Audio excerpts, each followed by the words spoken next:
তিনি বানিয়েছিলেন 63টা বছরের ভেতরে একটা মিথ্যা কথা তার পাওয়া যায়নি। তার সাথে যারা চলাফেরা করেছে যে ভুল ধরবে, সে ভুল ধরার মতো একটা সুতা পর্যন্ত বের করতে পারেনি। এই জন্যই তো একটা মানুষকে শুধু অনুসরণ করলে আল্লাহ গ্যারান্টি দিলেন, তোর জীবনের অপরাধ আমি রাখবো না, সব মাফ করে দেব। শুধু হক করে বাদটা ঠিক রাখবি, বান্দার হক যেন তোর দ্বারা নষ্ট না হয়। তাছাড়া আমি আল্লাহর হক যত নষ্ট করে ফেলেছিস, রাসূলের অনুসরণ যখন পূর্ণাঙ্গ আরম্ভ করার সিদ্ধান্ত নিয়ে মাঠে নামবি, ওই মুহূর্তে তোর জীবনের পেছনের অপরাধ মাফ করে জান্নাতি বলে ঘোষণা দিয়ে দেব। এজন্য আমাদের উচিত এখন থেকে রাসূলের আংশিক অনুসরণ করবেন না পূর্ণাঙ্গ? আরো জোরে। বিশ্ব নবী মুহাম্মদুর রাসূলুল্লাহ বিয়েতে যেভাবে তিনি আদর্শ রেখে গেছেন, আপনার বিয়েতেও ওইটা পাওয়া যাওয়া লাগবে। আমাদের গান বাজনা না হলে বিয়ের অনুষ্ঠানই সাঁটে না। কথা বললেন না কেন? বিয়েটা শুরু হয় হারাম কাজ দিয়ে। মেয়ে দেখতে যাবে যে লোকটা যে বিয়ে করবে, সে তো যায়, সাথে সাথে যায় দুলা ভাই আর ওর বাবা। আরে বিয়ে কি দুলা ভাই ওর বাবা করবে? আমাদের সামাজিক জীবনে, পারিবারিক জীবনে এই হারাম কাজটা বাদ দেওয়া লাগে। অনেকে মনে করছে এ আবার কি এতটুকু, না না, এটা ফরজ জিনিস।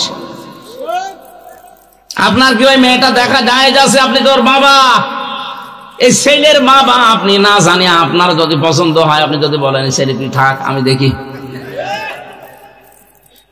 এমনি এমনি আল্লাহ বিধান দেয়নি। আল্লাহ জানে আমাদের মনের ভাব। হ্যাঁ, কথা বলেন না কেন? আল্লাহ জানে না? হযরতে আদম নবীকে আল্লাহ যখন বানিয়ে জান্নাতের ভেতরে নিয়ামতে ভরপুর করে রাখলেন, কিন্তু তার ভালো লাগছিল না। আল্লাহ পাক মনের ভাব বুঝতে পেরে বাম পাজর থেকে একটা হাড় ঘুমের ভেতরে তুলে নিয়ে আর একটা মহিলাকে বানালেন, পৃথিবীর সর্বশ্রেষ্ঠ সুন্দরী হযরতে হাওয়া দাঁড় করিয়ে রেখেছেন। আদম নবী ঘুম থেকে উঠে দেখলেন এত সুন্দর মানুষ হতে পারে। তিনি তাকালেন প্রথমে, তাফসীর ইবনে কাসির বলেন প্রথমে তাকিয়েছেন, এরপরে ধরতে গেছেন। আল্লাহ পাক বলেন আদম তাকানো যাবে না, ধরা যাবে না। আদম নবী বলছে আল্লাহ তাকানো যাবে, ধরা যাবে, কি করলে সেটা বলেন? তাকানো যাবে, ধরাও যাবে, একটাই শুধু বৈধ পন্থা আছে, বিয়ে করা লাগবে। সুতরাং এখান থেকে বোঝা যায় বিয়ের আগে কোন মহিলার দিকে অন্য নজরে তাকানো জায়েজ নেই, ধরাও জায়েজ নেই, শুধুমাত্র 14 ফেব্রুয়ারির দিন বাদ দিয়ে। এদিন তো কোনো গোনা নেই। এই দিন অনেকে আল্লাহর নাম নিয়ে শুরু করছে যে আল্লাহ এই দিন আমরা পালন করছি। 14 ফেব্রুয়ারি বিশ্ব বেহায়া দিবস যারা পালন করেছেন, এটা কিন্তু ইংল্যান্ড থেকে নিয়ে এসেছে, খ্রিস্টানদের দেশ থেকে। যারা এটা পালন করেছেন মুসলমান দাবি করেও, কিয়ামতের দিন আপনার হাসর হবে ওই খ্রিস্টানদের সাথে। মিথ্যা কথা বলবেন না। এখানে যারা পালন করেছেন একটু হাত তোলেন তো আল্লাহ থেকে। একজন তা মুরব্বী মানুষ হাত তুলছে, ওইটা ঠিক আছে। ওই জয় জয় জয়, ওটা তো 70 বছর বয়স হবে। ওনার জীবনে এখনো প্রেম আছে, তাও ভালো করুক। যদি স্ত্রীর সাথে 14 ফেব্রুয়ারি পালন করে কোনো অসুবিধা নেই। এই এলাকায় মনে হয় এগুলো পৌঁছায়নি না। আল্লাহ রাব্বুল আলামিন ডাক দিয়ে বলে আদম বিয়ে করা যখন রাজি হয়ে গেলে এর জন্য মোহর দেওয়া লাগে।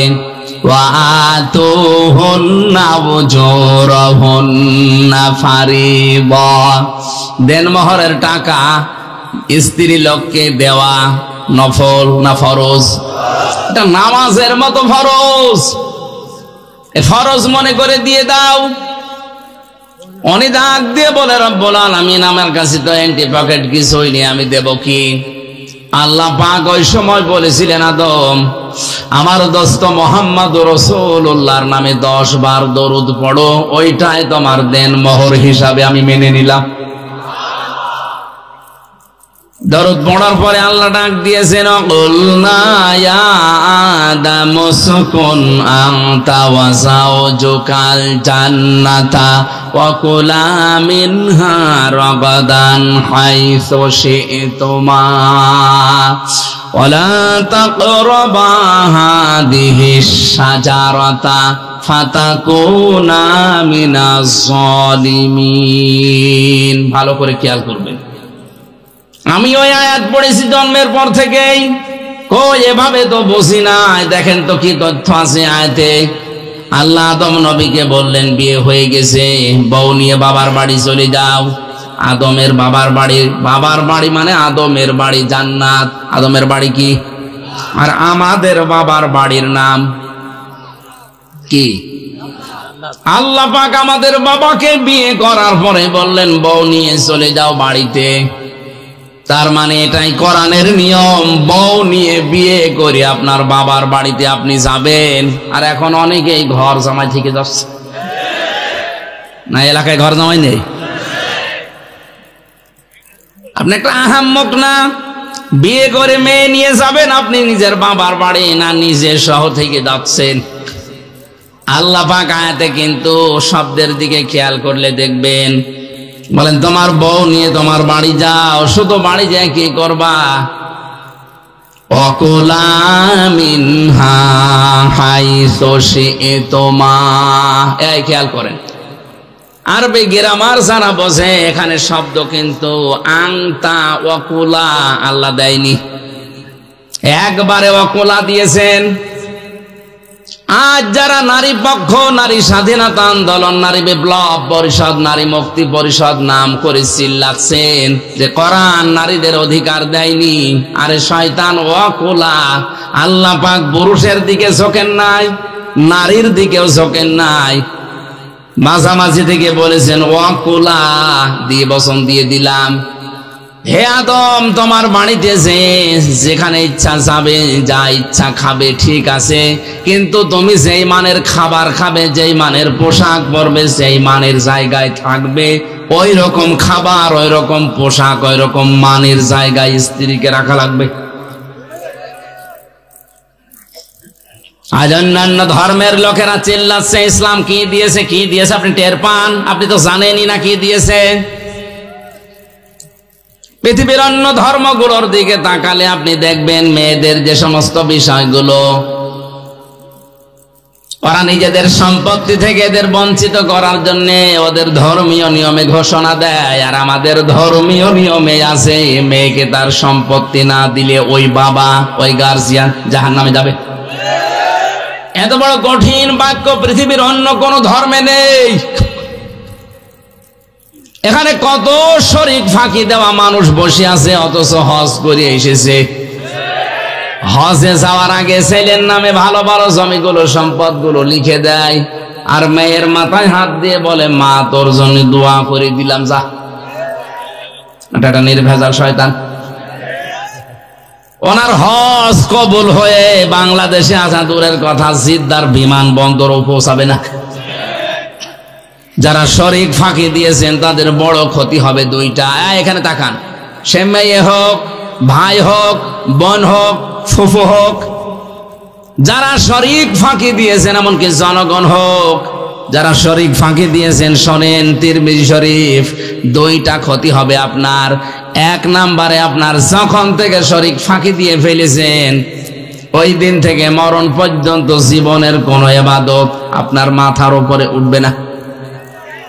দুই নাম্বারে, আপনি যখন মারা যাবেন ঈমান পাবেন না। নবীজি বলেন লোকটা বেঈমান হয়ে মারা যাবে। বলেন নাউজুবিল্লাহ। আমার মনে হয় হাদিসটা না বলাই ভালো ছিল, কারণ দিনাজপুরে এরকম 2 নাম্বার লোক নেই।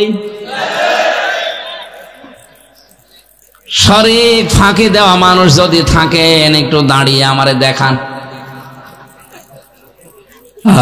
এই ওয়াজ করা আমার মনে হয় ঠিক হয়নি, এসব আল্লাহর ওলি বসে আছে। দিনাজপুরবাসী আল্লাহ পাকের আয়াতের দিকে খেয়াল করেন। আমি কিন্তু তাফসীর আকারে কথা বলছি। আল্লাহ মেয়েদেরও ছেলেদেরও দুই পক্ষে না, যে মাঝামাঝি। হে আদম, শুধু নিজে মন মতো খাবে, নিজে মন মতো ঘুরবে না, হবে না। তুমি যেখানে যাবে, যেখানে খাবে, যেই মানের খাবার খাবে, যেই মানের পোশাক পরবে, ওই রকম মানের খাবার পোশাক স্ত্রীকে দেওয়া লাগবে। এটা নফল না, এটা ফরজ। শুধু এতটুকু আল্লাহ শেষ করেননি, ওয়ালা তাকরাবা হাযিহিস শাজারাতা, সাবধান, স্ত্রীকে নিয়ে ঘুরতেও বেড়ানো যাবে, কিন্তু ওই গাছটার কাছে যাবে না। এই গাছটা মানে আল্লাহর বর্ডার। গাছ মানে কি? এটা আল্লাহর নির্ধারিত সীমা, নিষিদ্ধ জায়গা। জান্নাতের ভেতরে একটাই শুধু বর্ডার ছিল, নিষিদ্ধ জায়গা ছিল। এই পৃথিবীতে আমার আল্লাহর প্রায় 500 বর্ডার আছে। কত? আরো জোরে বলেন। যারা ইমানদার দাবি করবে তারা যেন এই দুনিয়াতে এই 500 বর্ডারের ধারে কাছে না যায়। জান্নাতে একটা বর্ডার পার হয়ে গেলে আল্লাহ ঘোষণা দিয়েছিলেন, ওয়ালা তাকরাবা হাযিহিস শাজারাতা ফাতাকুনা মিনাজ জালিমিন। যদি এই গাছের কাছে যাও, বর্ডার সীমারেখা অতিক্রম করো, বর্ডার ক্রস করো, এই নিষিদ্ধ জায়গায় যাও, তাহলে দুইজনেই জালেম হয়ে যাবে। আয়াতের মূল শিক্ষা হচ্ছে স্ত্রীকে শুধু ঘরের ভেতরে বসিয়ে রাখবেন না, এইটা আয়াত বলে না।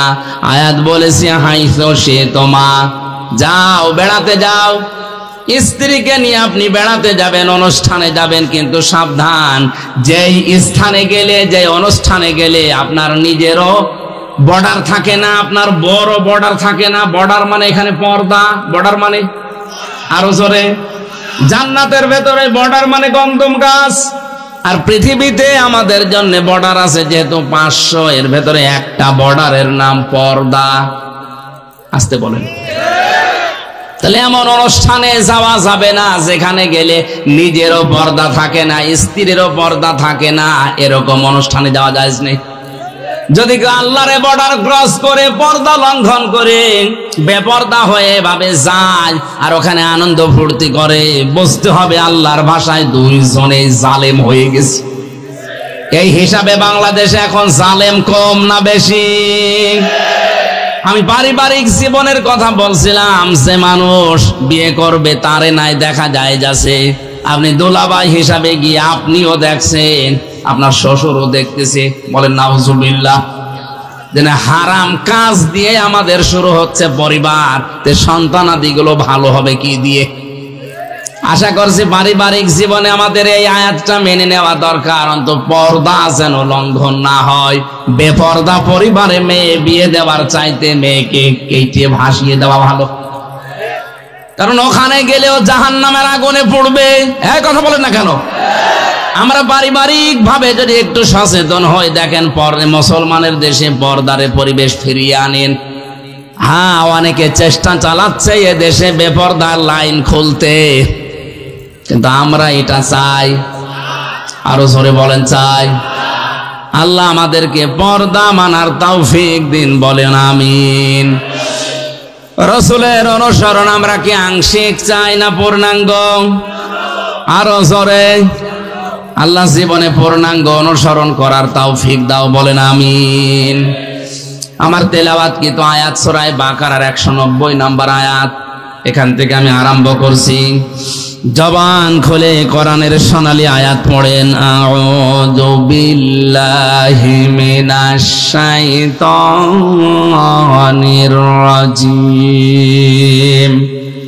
বিসমিল্লাহির রহমানির রহিম।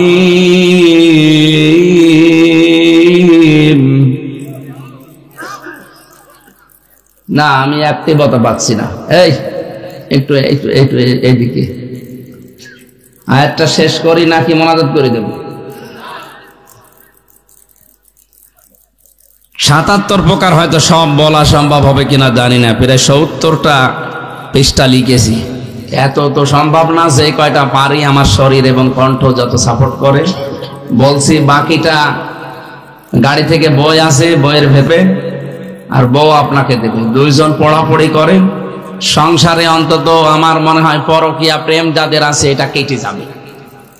আমি জেলখানায় থাকতে টুকে টুকে রেখেছিলাম, বাইরে এসে বই আকারে লিখেছি, দুইটা আছে, একটা নারীদের জন্য একটা পুরুষের জন্য। এই যে গাড়িতে আছে ডানি, এখান থেকে মোনাজাতের পরে নেবেন। আমরা এখন কোরআনে প্রবেশ করছি, জবান খুলে পড়েন আউযু বিল্লাহি মিনাশ শাইতানির রাজিম, বিসমিল্লাহির রহমানির রহিম, وقاتلوا في سبيل الله الذين يقاتلونكم ولا تعتدوا إن الله لا يحب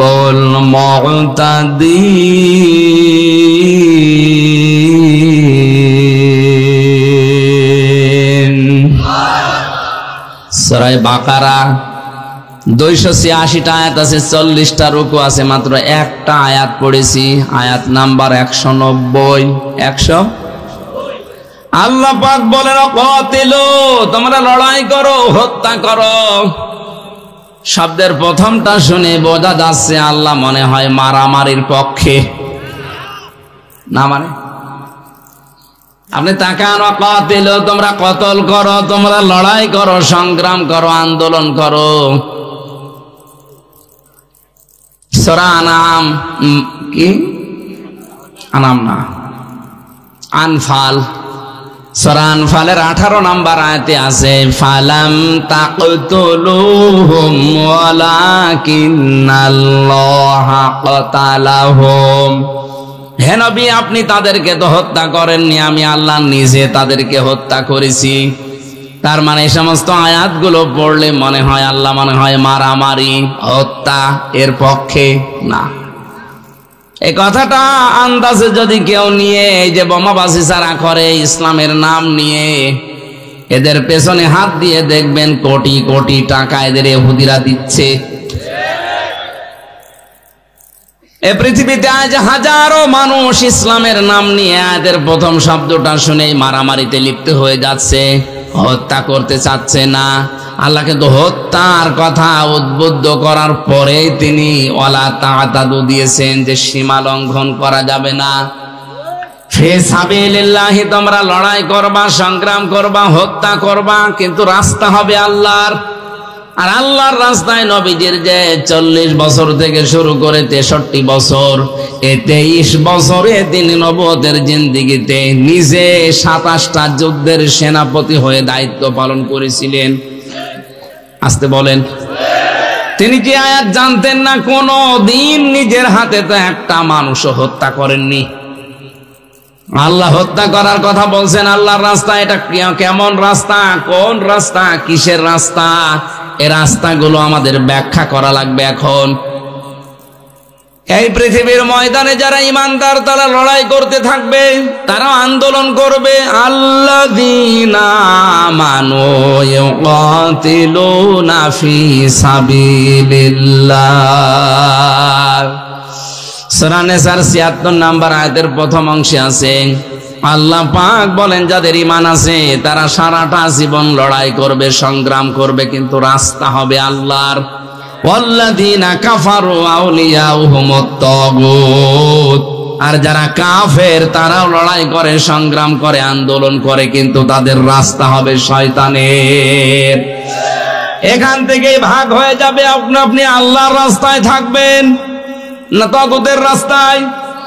আল্লাহর রাস্তায় যারা থাকবে আল্লাহর ভাষায় তারা ঈমানদার, শয়তানের রাস্তায় যারা থাকবে তারা আল্লাহর ভাষায় কাফের।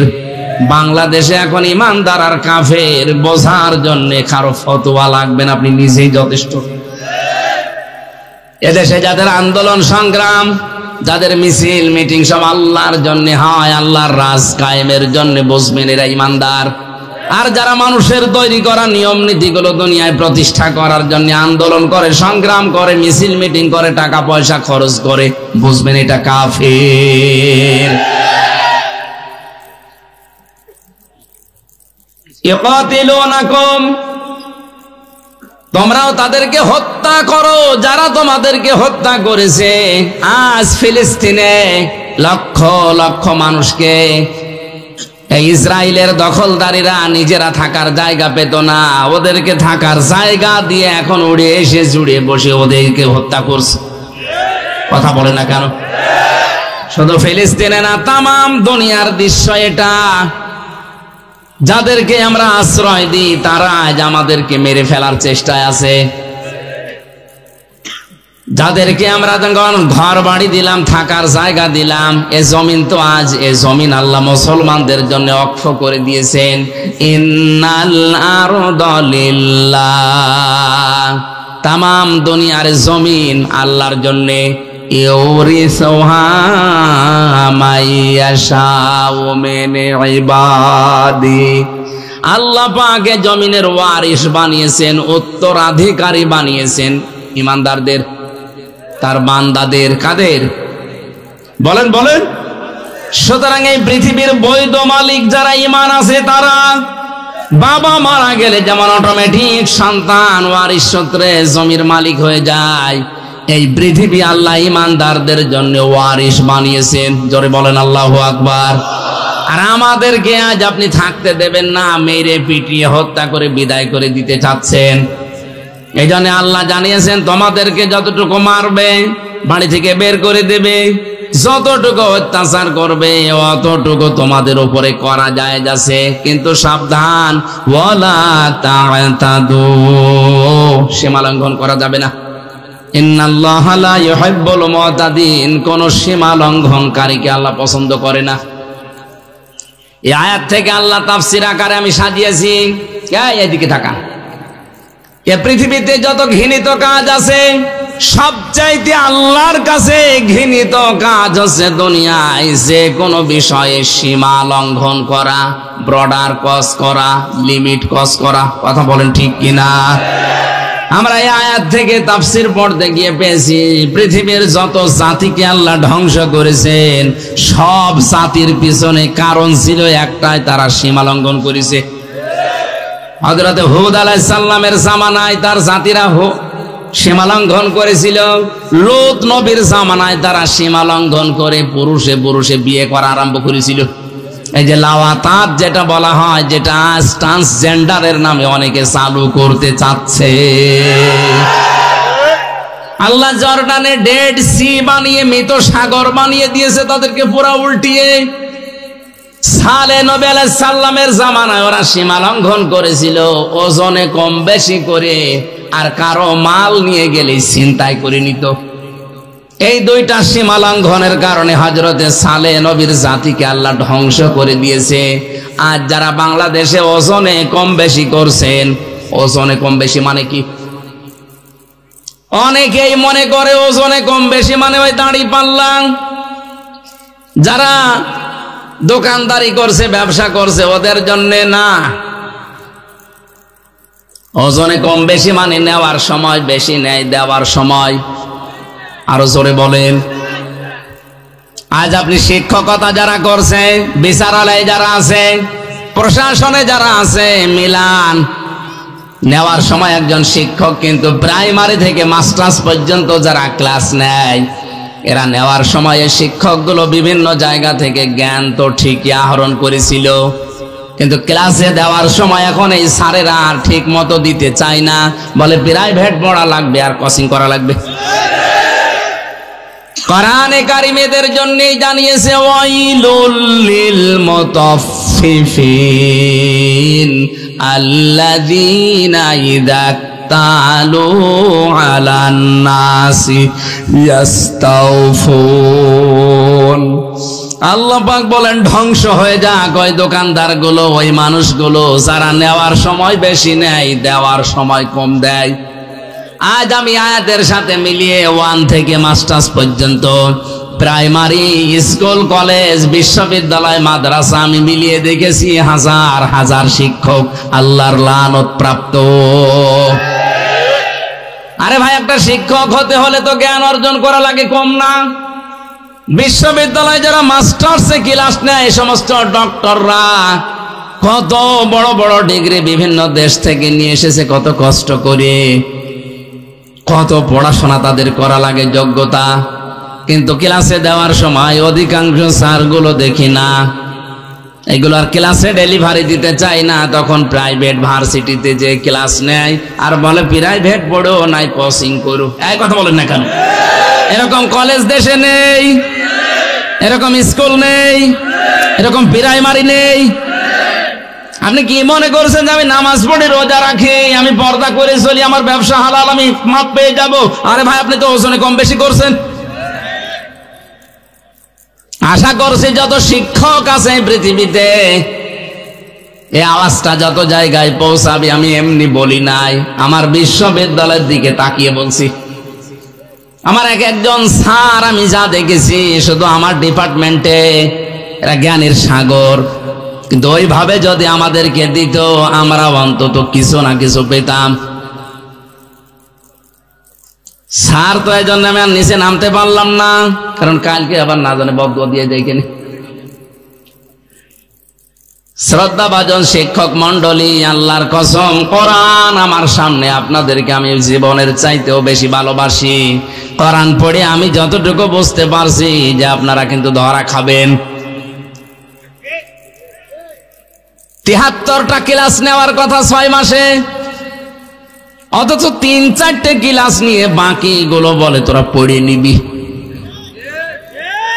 সরকার আপনাকে প্রতি মাসে মাসে 80 থেকে 90 হাজার টাকা করে বেতন দেয় এই 73টা ক্লাসের জন্য। হ্যাঁ, কথা বলছে না কেন?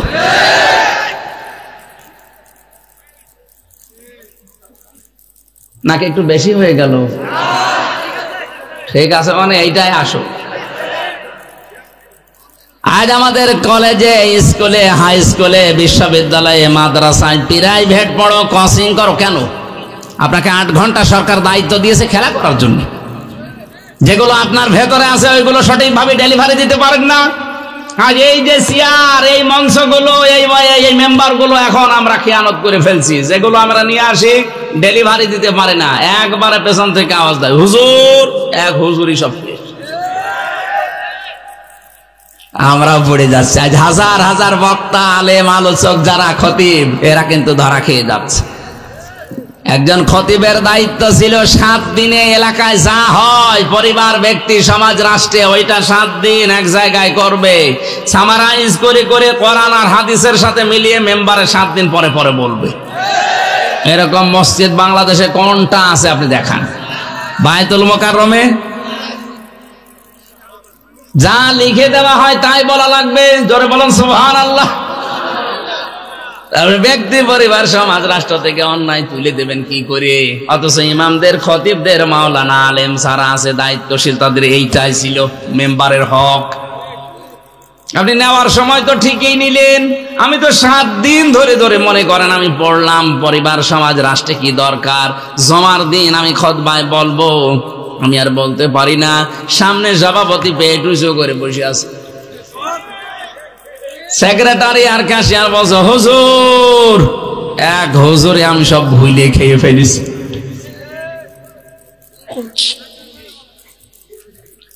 আমার ভাইরা, না হচ্ছে না। সালে নবী আলাইহিস সালামের জামানায় তারা অবাধ্য হয়েছিল, সীমা লঙ্ঘন করেছিল। এই 2টা কাজে ওজনে কম বেশি করত আর ডাকাতি করত। এদেশে তো ডাকাত নেই। ডাকাত মানে যে পুকুর ডাকাতি করে, বন ডাকাতি করে, ব্যাংক ডাকাতি করে। আজ বিভিন্ন দেশে দেশে তারা স্ত্রীর নামে বেগম পাড়া বানায়। কথা বলেন ঠিক কিনা? মানে ভাই, বাইরের দেশে যারা বেগম পাড়া বানিয়েছে ওরা 2, 4, 5 টাকা চুরি করা লোক না, ওরা ডাকাত। কলমের খোসা দিয়ে 1 খোসাতে 2 সেকেন্ডে 20 কোটি টাকা যারা এরকম ঝেড়ে দিতে পারে তারাই বেগম পাড়া বানায়। আর আমাদের দেশে চোরের বিচার হয় মূল্য চোর, স্যান্ডেল চোর। আরে ভাই, একটা লোক স্যান্ডেল যদি 50 বছর চুরি করে, খুব বেশি হলেও নাই 10 লাখ টাকা স্যান্ডেল চুরি করতে পারে। 50 বছর একাধারে স্যান্ডেল চুরি করে কয় টাকা হয়? 10 লাখ। আর যে লোকটা এসি রুমের ভেতরে ঢাকাতে বসে আছে, এই জেলাতে বসে আছে, এক জায়গায় বসে শুধু একটা সই করে দেবে, এক টিপ সয়ে 1 সেকেন্ডের ভেতরে 20 কোটি। রাস্তার জন্য যদি বাজেট হয়, রাস্তাটা শুধু একটু সই করে দেওয়া দরকার। আরে উপর থেকে তো ঠিকই আসে, নিচ পর্যন্ত আসতে আছে সব আল্লাহর ওলিদের পেটে চলে যাচ্ছে। এইটাও কিন্তু সীমা লঙ্ঘন। সালেহ নবী আলাইহিস সালামের জামানায় ছিল, তারা সীমা লঙ্ঘন করেছিল।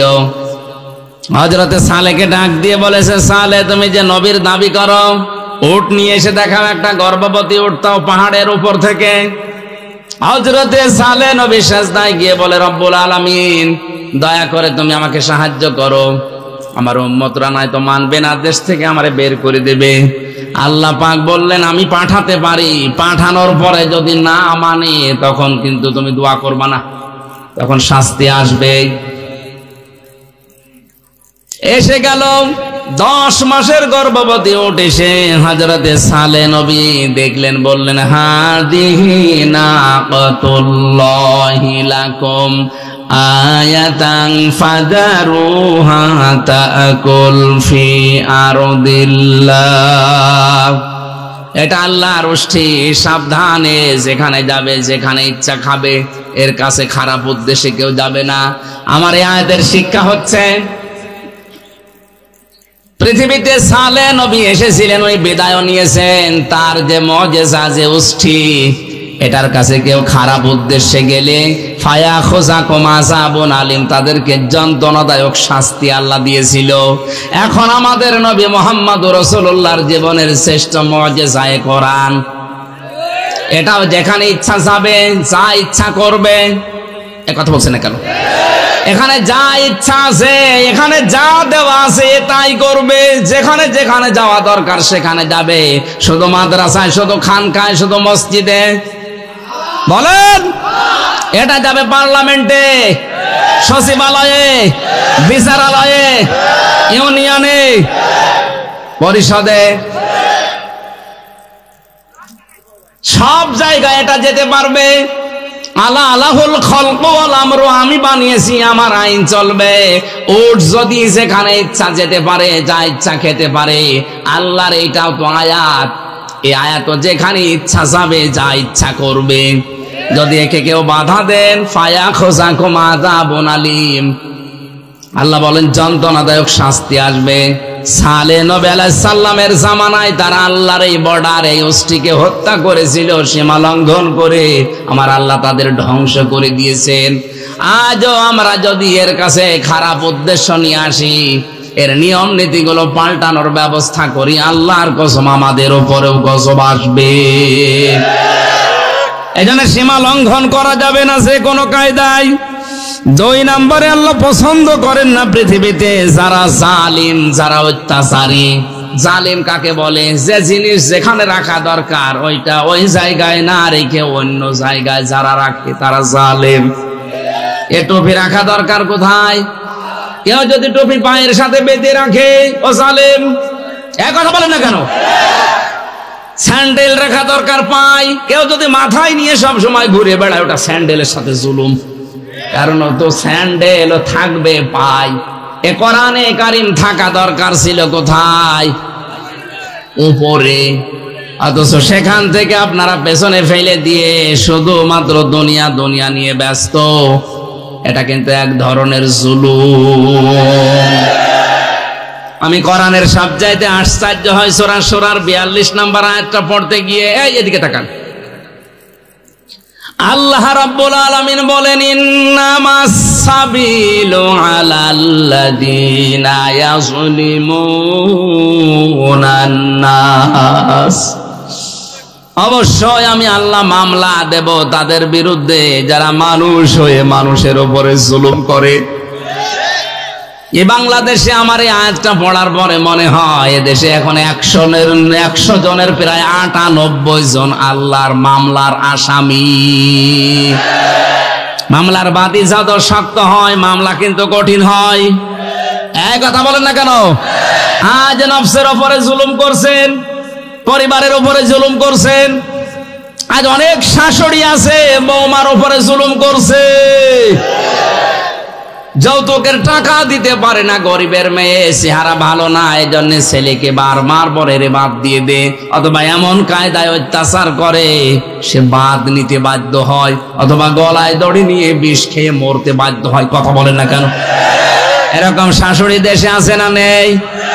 এইরকম শাশুড়ি যারা মহিলা প্যান্ডেলে বসে আছেন, আপনি যদি 5 ওয়াক্ত না তাহাজ্জুদ মিলে 6 ওয়াক্ত নামাজ পড়েন, আপনি যদি রমজানের রোজা শুধু না 12 মাস রোজা রাখেন, খাস পর্দা করেও যদি থাকেন, আপনার দ্বারা যদি আপনার বৌমা জুলুমের শিকার হয়, আপনি জালেম, আপনি জালেম, আপনি জালেম, আপনাকে আল্লাহ ঘৃণা করেন।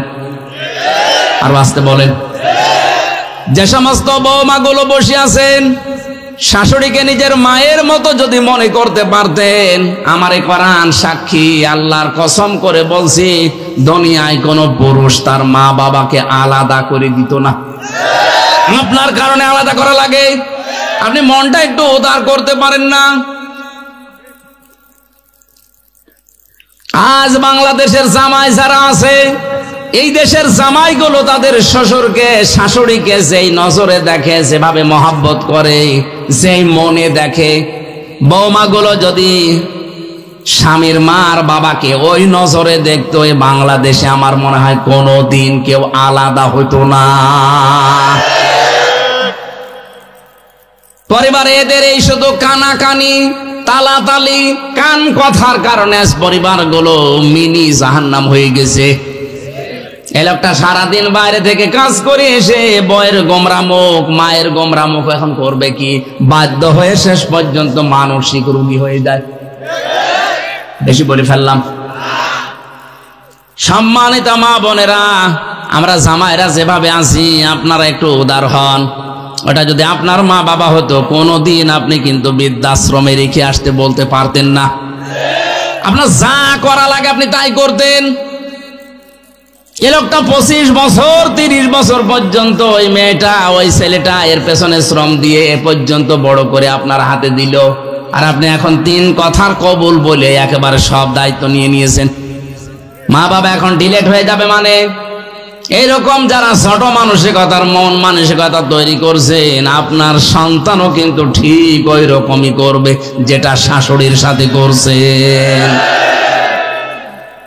আর জুলুম আমাদের পরিবারে ভরে গেছে। আর স্বামী স্ত্রীর উপরে জুলুম করছে, স্ত্রী স্বামীর উপরে জুলুম করছে।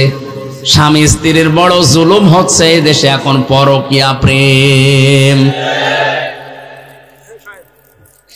আপনার জন্য যেই মহিলা বাসেট আছে, যার সাথে বিয়ে হয়েছে, আপনি মনে করবেন এইটাই আপনার জন্য বরাদ্দ আল্লাহর পক্ষ থেকে, অন্য কোনো দিকে আপনি বিয়ে ছাড়া আর মন দিতে পারবেন না।